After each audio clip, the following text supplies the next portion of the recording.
So I think we understand that you should train a sprinter differently to a marathon runner. A bodybuilder would be trained differently to a strongman. A gymnast would be trained differently to a footy player. In this video, I want to help you understand the different energy systems, the different human energy systems, and how that impacts on designing training and practices. So first, let's start at the fast energy systems. The fast energy systems, also known as the anaerobic energy systems, are short term. They provide explosive, fast energy. They don't last for a very long time. Also known as the ATP-PC system, or the adenosine triphosphate system, provides short explosive energy for things like sprints, short repeated efforts, 1RM lifting. The second fast energy system is fast glycolysis. Now, glycolysis might sound familiar to you because glycolysis is the breakdown of glycogen, and glycogen is stored glucose, aka sugars. So fast glycolysis provides energy or fuel for efforts that last up to about 30 seconds. Then we go into our slower energy systems, also known as our aerobic energy systems. In our aerobic energy systems, we've kind of got two. Firstly, we've got slow glycolysis. Slow glycolysis, again, is the breakdown of glycogen or glucose, and that provides longer energy for things lasting up to about 60 seconds.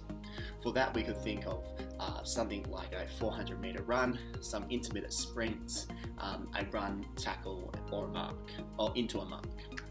Then we go into the Krebs cycle, or the way that we break down fats to provide fuel. The great thing about the aerobic energy system is that it's almost infinite.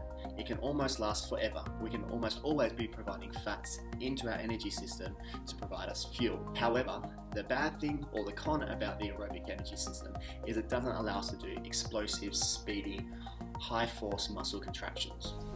So a coach who's clued onto this will understand that if we fatigue our players at the start of practice and then ask them to do explosive movements or sprints at the end of practice, the integrity or the quality of those sprints is most likely going to be lower.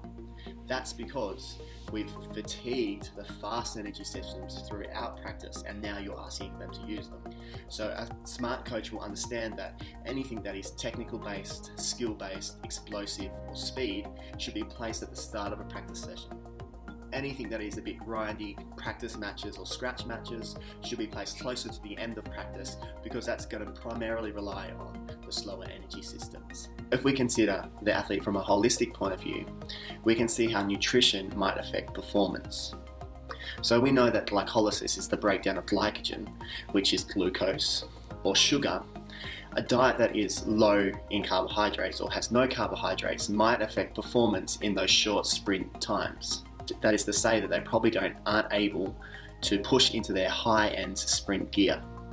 We should remember that carbohydrates are complex chains of sugars. So whenever we have training sessions, we want to make sure that we replenish any of that used glycogen at the end of the session by having a refuel drink. So coaches, I hope this helps. Make sure you have a read over the actual blog, as this is supplemental to the blog. Have a look at the different time frames that our energy systems last for, and think about how that might affect your practice or planning your programming. Coach, if you like this video, I'd love you to share it in your team group, hit like, or share it with an athlete who you think might benefit from it.